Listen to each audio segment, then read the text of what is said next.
नमस्कार, आप देख रहे हैं सी न्यूज भारत और मैं हूं आपके साथ ज्योति अरोरा। वक्त हो गया है न्यूज बुलेटिन का, जिसमें हम जानेंगे कि कहां पुलिस की बदमाशों से हुई मुठभेड़, कहां कार की टक्कर से युवक की हुई मौत। इन सभी खबरों को जानेंगे विस्तार से, तो आइए नजर डालते हैं इस वक्त की बड़ी खबरों पे। थाना हरि पर्वत पुलिस की बदमाश से हुई मुठभेड़। SP city Rohan P Botre के नेतृत्व में 50,000 का इनामी विजय उर्फ करुआ गिरफ्तार।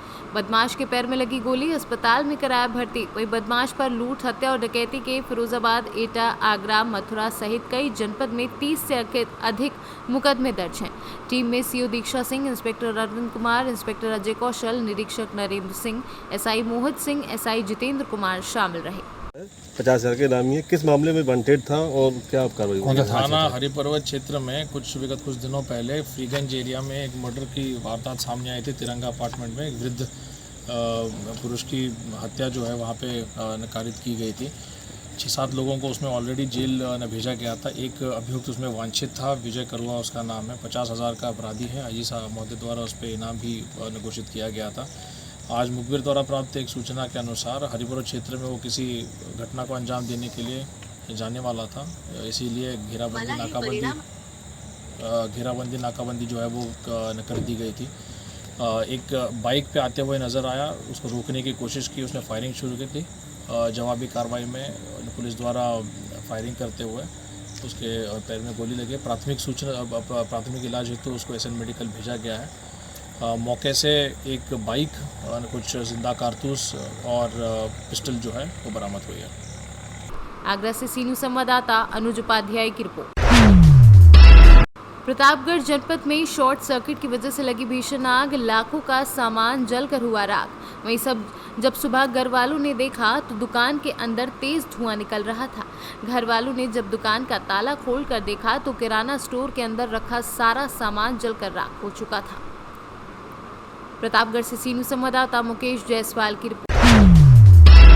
प्रयागराज के करछना तहसील के अंतर्गत थाना गुरपुर के ग्राम सभा सुखू का पूरा पावर गांव में एक लगभग 13 वर्षीय नाबालिग बच्चे की गला घोंटकर हत्या कर दी गई। सुबह जानकारी के बाद गांव में हड़कंप मच गया। जानकारी के अनुसार गोलू बिंद उम्र 13 वर्षीय पुत्र धर्मराज बिंद की देर रात हत्या कर लाश खेत में फेंक दी गई। सुबह जानकारी के बाद परिवार के लोग मौके पर पहुंचे तो कोहराम मच गया, जिसके बाद जानकारी थाना प्रभारी घूरपुर को दी गई। मौके पर थाना प्रभारी व चौकी इंचार्ज कर्मा के साथ घटनास्थल पर पहुंचे। गोलू की मां ने बताया कि कल जमीन को लेकर विवाद हुआ था। हालांकि जमीन के मामले में पुलिस भी मौके पर आई थी और मामले को शांत कराया, जिसके बाद मामला पूरी तरीके से शांत हो गया था। आज के घोरपुर थाना अंतर्गत ग्राम सभा है, जहाँ सुखू का पूरा ये मजरा है। आज एक 10 वर्षीय नाबालिग बच्चे की हत्या कर दी गई है। जानकारी के आधार पर बता दें कि ये गोलू बिंद है, जो कि रात से ही गायब था। सुबह लोगों ने देखा कि खेत में मृत पाया गया है। घर वाले परिजन इनके साथ हमारे मौजूद है। अभी क्या मामला था, क्या है, कुछ कैसी जानकारी आप लोगों को? कैसे जानकारी, सारी रात घेरे हम लोग 8 बजे रात से गायब किया था और रात भर हम लोग घेरे। सुबह 7 बजे पता चली कि वहाँ पर है, तब हम लोग गए वहाँ पर से उठा कर आए। हत्या का कारण क्या हो सकता है? रंजिश? हत्या का कारण है जमीन बटी गाल है से इतना दिन कहो दुश्मन की नहीं होत रही। कल जमीन बटी रात 8 बजे से गायब करे न करे बाद पता हम लोग वही जमीन बाटी अकाल मेरे बेटा गोलाई लगी, संजय से गायब कर दी। सारी रात फेरा नहीं मिली। तो इसकी जानकारी आपने प्रशासनिक अधिकारी को नहीं दी थी रात में? नहीं, रात में हम लोग कोई पता नहीं क्या करेंगे, कौन सिखाई हमको। बस हम लोग सोचे कि आ जाएगा। वो तो घरे से उठा लगा ना, सुबह पता मिला हेरा ही लागे। कैसे जानकारी हुई आपको? गवा फेंका रहा, हेरत रहा, हेरत रहे गड़वन फेंका रहा, घसीटा वाला उज्जवल लगा के बांधा वही बाबू रहा। उनके बाप के ना भोलेनाथ, इन्हें हमार दुश्मनी बा काला जमीन बाटी। प्रयागराज से सी न्यूज संवाददाता मंगला प्रसाद पटेल की रिपोर्ट। खबर है उन्नाव जनपद की कोतवाली हसनगंज से, जहां पर बीती 21 जून की रात को 7 वर्षीय बच्ची को 2 बाइक सवारों ने अपहरणकर्ता के चंगुल से छुड़ाकर मिसाल पेश की, जिस पर सीओ व इंस्पेक्टर ने दोनों युवकों को प्रशस्ति पत्र देकर सम्मानित किया। कोतवाली क्षेत्र में 21 जून की रात निंदेमऊ निवासी केशन 30 वर्षीय पुत्र स्वर्गीय राम सिंह को पास के ही एक गाँव की 7 वर्षीय बच्ची को अपहरण करके बाइक में बैठाकर भगा लेकर चला गया। वहां उसके साथ मारपीट करने लगा। किसी तरह बच्ची भागकर तेगापुर रोड पर आ गई। तभी तेगापुर रोड से गुजर रहे मूसेपुर निवासी अभय यादव व आशु ने बच्ची को रोककर पूछा। सहमी व डरी हुई बच्ची कुछ बता पाती तब तक दोनों युवकों ने बाग में उतरकर देखा तो आरोपी खड़ा था, जिसे दोनों युवकों ने दौड़ाकर पकड़कर पुलिस के हवाले कर दिया। पुलिस ने आरोपी के ऊपर अपहरण, छेड़छाड़ समेत पॉस्को एक्ट के तहत मुकदमा दर्ज कर जेल भेज दिया तथा दोनों युवकों द्वारा बच्ची के साथ बड़ी घटना होने से बचाने पर पुलिस ने सम्मानित किया। ये थाना हसनगंज क्षेत्र में विगत दिनों में एक 7 साल की बच्ची का अपहरण बहला फुसला के एक व्यक्ति ले जा रहा था, जिसको छुड़ाने में और सूचना देने में इन दोनों बच्चों का बहुत महत्वपूर्ण योगदान था। ये समाज के दायित्वों का निर्वहन करते हुए उस बच्ची को उस अपराधी के चंगुल से छुड़ाए और इन्हीं के सहयोग से वो अपराधी पकड़ा भी गया और विधिक कार्रवाई की जा रही है। यह देने का मुख्य मकसद यह है कि समाज में प्रेरणा मिले कि सब लोग इसी तरह से जागरूक हों और समाज के एक दूसरे की रक्षा के लिए तत्पर हों। उन्नाव से सीनियर संवाददाता दीपांकर सिंह की रिपोर्ट। नवाबगंज उन्नाव लखनऊ कानपुर राजमार्ग पर फिर दिखा रफ्तार का कहर। तेज रफ्तार अनियंत्रित कार ने मार्ग पार कर रहे युवक को रौंदा। युवक की घटना स्थल पर ही हुई दर्दनाक मौत। वहीं दुर्घटना कर भाग रही कार को पुलिस ने टोल प्लाजा के पास से चालक सहित पकड़ लिया है और परिजनों का रो रो कर बुरा हाल है।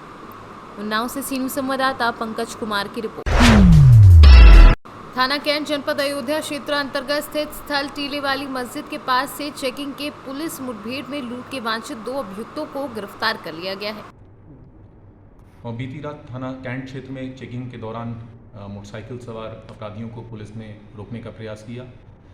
इसके उपरांत अपराधियों द्वारा पुलिस टीम पर फायर किया गया और आत्मरक्षार्थ जवाबी कार्रवाई में एक अपराधी जिसका नाम गुफरान है वो घायल हुआ तथा उसका दूसरा साथी कैश गिरफ्तार किया गया।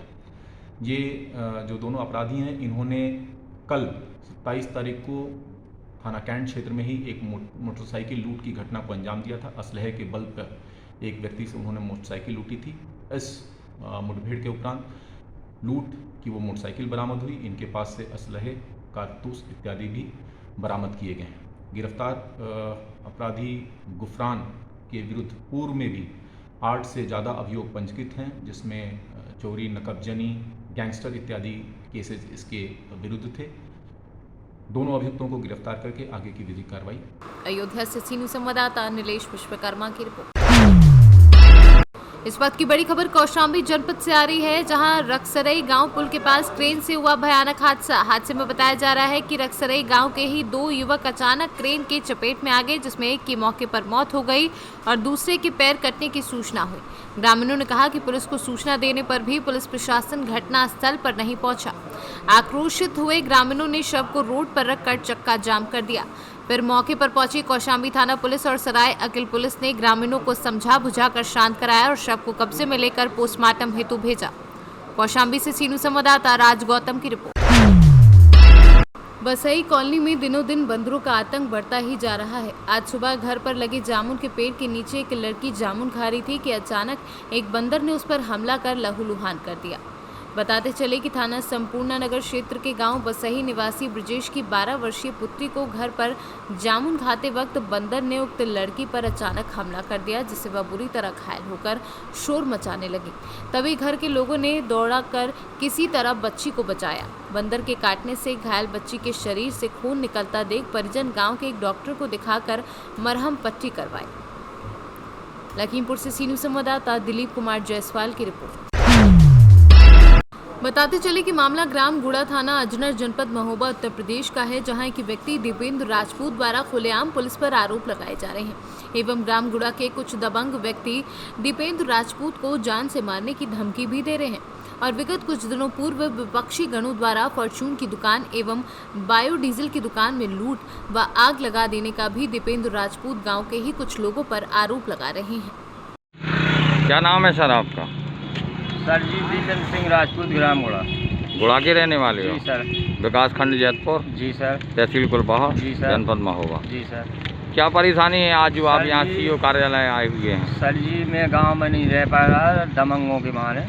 मेरी दुकान थी तालाब के पास में, मेरे बगीचा भी है वहाँ काय की पे। दुकान थी आप? किराना स्टोर की सर जी, डीजल का परमिट है मेरे पास। सर जी मैं अपने बच्चे पाल रहा, तो उसमें भाई लोग कह रहे कि तेरे को अब जान से मार देंगे, बर्बाद तो कर ही दिया सर जी। मेरा लाइट, प्लेट, इन्वर्टर, हर चीज़ दुकान की चोरी हो गई सर जी, मंगल की रात में 10:30 बजे। सर जी अब वो दमंग कह रहे हैं कि तेरे को जान से मार देंगे। तो आपने इसकी कहीं रिपोर्ट लिखवाई है? जी सर, अजना थाना। क्या कहना था दरोगा जी का? दरोगा जी ये कह रहे थे कि भाई तुम आ जाओ, तो 151 में वो फर्जी चालान कर देंगे, बस जमानत कर देंगे, राजीनामा हो जाएगा। अब आप क्या चाहते हैं? आपको प्रॉब्लम क्या है? सर जी ये चाहता जितना हमारा माल गया है वो माल चाहिए, इनको जेल चाहिए, या कुछ भी हमारा होगा कभी भी तो इनके नाम। कौन कौन लोग थे? किन किन लोगों ने? गजराज, भाई उनका जयपाल, बेटा उसका प्रिंस, इन लोगों ने, शंकर के जो पुत्र हैं, तो इन लोगों ने धमकी दे के एक महीने पहले मेरे को चप्पल जूतों से, लातों से खोदा था अपने दरवाजे। आपने कहीं रिपोर्ट लिखाई थी? जी सर, वहाँ नहीं लिखवाई उस दिन, क्योंकि पुलिस सुनती नहीं है, पुलिस भ्रष्टाचार है। तो सर जी आज उस दिन उन्होंने कह दिया था कि तुमको बर्बाद कर देंगे, तुमको बर्बाद कर देंगे। तो आज सर जी ये मैं आपके नहीं, अब आप चाहते क्या हैं ये बताइए? ये तो मैं निर्णय चाहता था। कैसा निर्णय चाहते हैं? दुकान में क्या क्या चोरी हो गया था? सर जी मेरी चोरी तो प्लेट, सूर्या प्लेट, अज्जू भाई साहब बेला। लगभग कितने की चोरी हो गई थी? चोरी 65,000 की है सर, नई दुकान खोली थी मैंने। अभी आपको वर्तमान में क्या समस्या है? धमकी दे रहे हैं? अभी कह रहे कि फायर मार दें, मेरे पीछे भी बंदे पड़े हैं। तो आपने अभी सीओ साहब के यहाँ अभी मिल चुके हैं आप? नहीं जी, अभी नहीं मिला। तो आप महोबा से सीनू संवाददाता सुरेंद्र कुमार निराला की रिपोर्ट। प्रयागराज मेजा में कोरोना वायरस के चलते प्रदेश भर के विद्यालय बंद हैं, जिसके चलते शिक्षा से वंचित हो रहे बच्चे समाज की मुख्यधारा से बिछड़ते जा रहे हैं। सबसे खराब स्थिति वंचित समुदाय के परिवारों के बच्चों की है। कहीं कहीं तो बच्चे बाल श्रम और कई तरह के शोषण के शिकार भी हो रहे हैं। इन विपरीत परिस्थितियों में भी वंचित समुदाय के कुछ उत्साही युवा अब अपने बस्तियों में सीमित संसाधनों से शिक्षा की अलग जगा रहे हैं। ऐसे ही प्रयागराज के मेजा खास की मुसैर बस्ती के एक हैं अर्जुन। अतिवंचित समुदाय में पैदा हुए अर्जुन RBS डिग्री कॉलेज मेजा में BSc कर रहे हैं। लगातार कोरोना वायरस के प्रकोप से सरकार ने प्रदेश में स्कूल कॉलेज बंद कर दिए, तो उनकी बस्ती के बच्चे भी इधर उधर घूमते रहे। कुछ बड़ों के साथ मजदूरी करने जाने लगे, तो कुछ गलत संगत में पड़कर बर्बाद हो रहे थे। ये बात अर्जुन को बहुत खली। उन्होंने बस्ती के बच्चों को इकट्ठा कर सुबह शाम पढ़ाना शुरू कर दिया। ये जो आप लॉकडाउन में निःशुल्क शिक्षा बच्चों को दे रहे हैं, आपका उद्देश्य क्या है? जी मैं बिल्कुल बताना चाहता हूँ।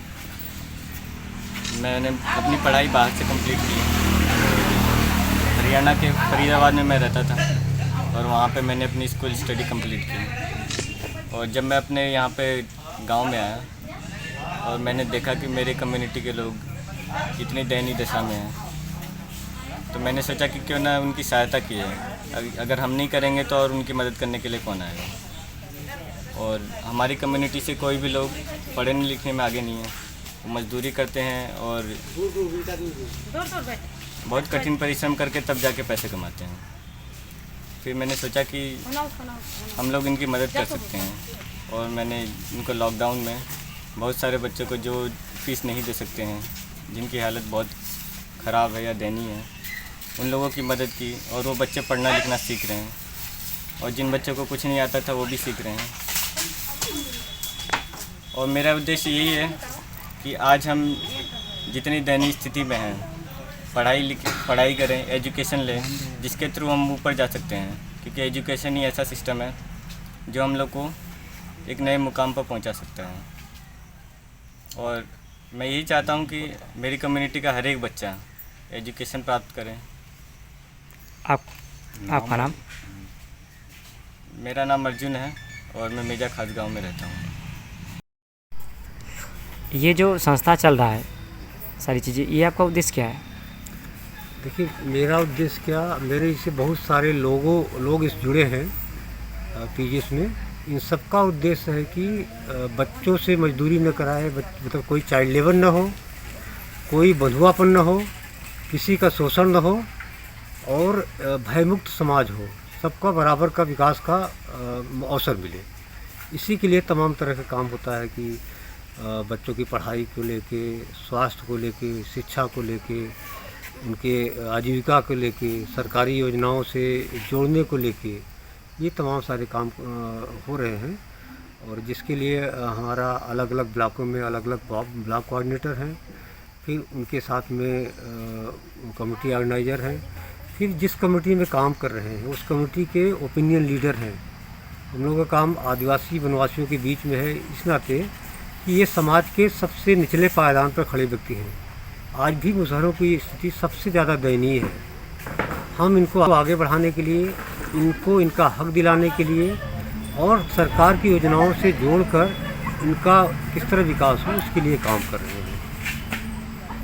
तो कौन सी संस्था चल रही है, क्या नाम है उस संस्था का? संस्था का नाम है प्रगति ग्राम उद्योग एवं समाज कल्याण संस्थान, PGS हम लोग शार्ट में बोलते हैं।